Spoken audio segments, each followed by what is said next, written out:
the motto of Lalbagh is to get people to come and read on Sundays. And like the reason why we are doing it, so that like we have got compliments from people telling this is what they need after a hectic week of like 6 days working, and they come here, they feel recharged, and they go back for their next week.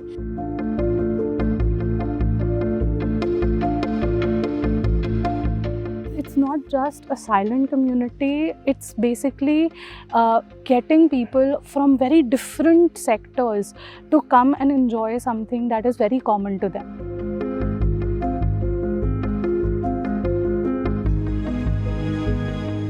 Reading amidst nature is now considered a potential threat to the delicate balance of the flora and fauna of Lalbagh Botanical Garden in Bengaluru. That's right. The Horticulture Department here has issued directives to Lalbagh Reads, a silent reading community, to not to host any group activities in the garden premises.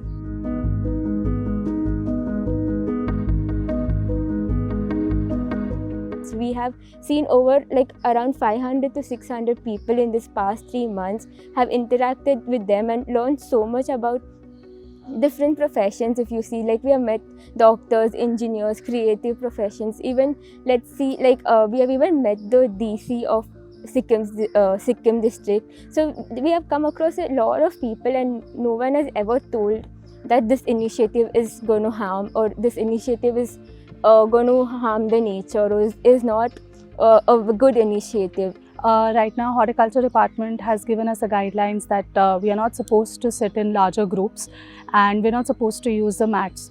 So on all of our social media handles of all the 3 communities, Lalbagh Reads, Writes and Paints, we have told our audience not to bring mats and scatter around in the entire Lalbagh. So from last Sunday, what we have seen is, we have seen a decline in the number of people that have come over here, because currently these are the guidelines that the department that gave maybe are confusing the audience. That is the community actually there, or community has been disbanded. We are still there, we are still continuing, we still are gathering here in terms of reading, writing and painting. And you can sit as in whosoever comes, they can sit anywhere in the Lalbagh till the time they don't have mats and they are not sitting in a very large group, because we don't want to go against the Horticulture Department, but we also want a community to constantly be coming back, because it's been more than 5 months that we have created this from scratch, and we wouldn't want something that peaceful to just go away like this. Lalbagh Reads is a volunteer-led chapter of Lalbagh Reads. This community promotes silent reading culture and helps readers unwind by connecting with the nature.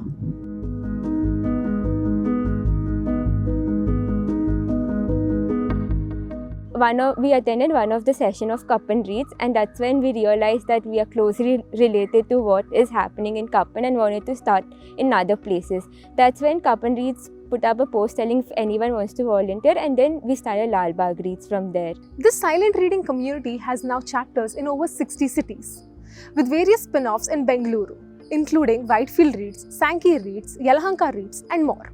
For our utmost priority is for the community. We want readers, writers and painters to come in and do their work, because a lot of people have come and congratulated us for this committee, and also have shown their gratitude because of this committee they seem to have started their writing, reading and painting journey back, which is once left.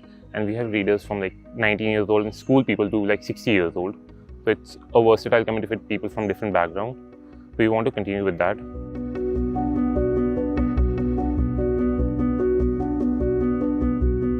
But Lalbagh Reads is now met with an unexpected obstacle in their favourite reading spot. One single Sunday when this person, the citizen activist, has come and told that we are doing illegal activity in Lalbagh. We are spoiling Lalbagh for our own commercial needs. So on 10th of Sunday, we gathered like usual for everybody here.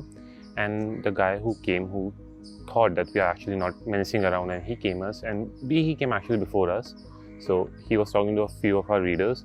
And while he was doing that, we came and we asked him what's the exactly thing, because we are not damaging or interrupting anything.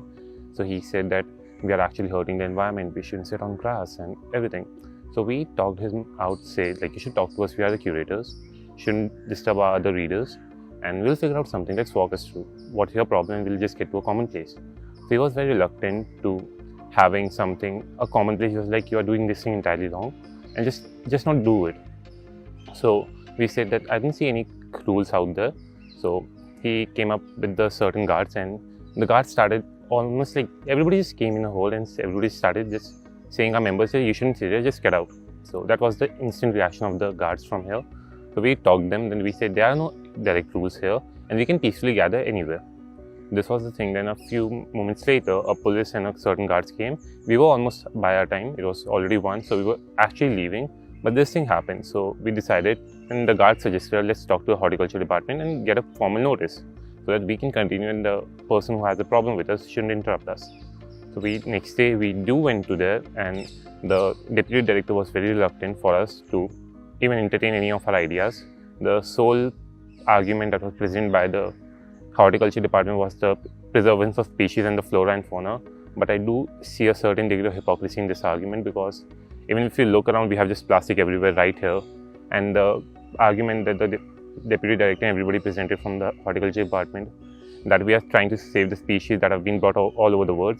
And those lawns are the maintained lawns. Nobody's allowed to even go near them, let alone sitting there. So we are not sitting at any of those. We're sitting at a normal random place. So I don't think those arguments fit very well with what's happening.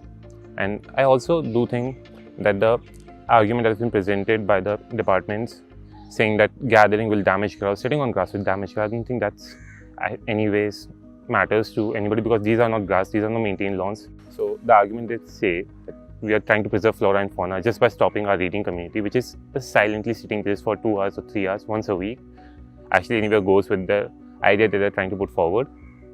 And next year we also think that in order to, we actually tried to go to a common way and try to meet them halfway. We invited them to visit Lalbagh once on any of the Sunday, but they were very reluctant. They were like, no, you're just not welcome there.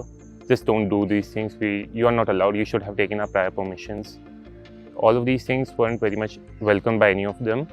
The largest set of people that we saw were somewhere around 100 to 120, where people were just silently reading, writing and painting. But now, as you see today, we have oddly just maybe 10 to 15 people in one place.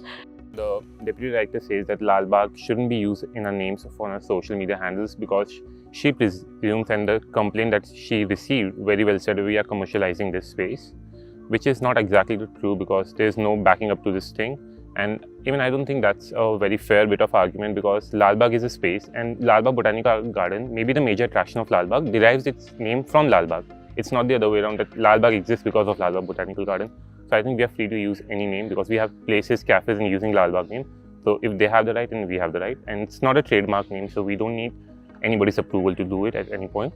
If it were not for this movement, I wouldn't have had the courage to come and sit here and sort of, read for 3 hours and be not worried about the fact that people would not ask me why I'm here and what I'm doing. So it's the same thing that has happened with the movement right now, unfortunately. So, and it has definitely dampened the spirit of the movement in terms of how many people are turning up for the reading sessions and so on.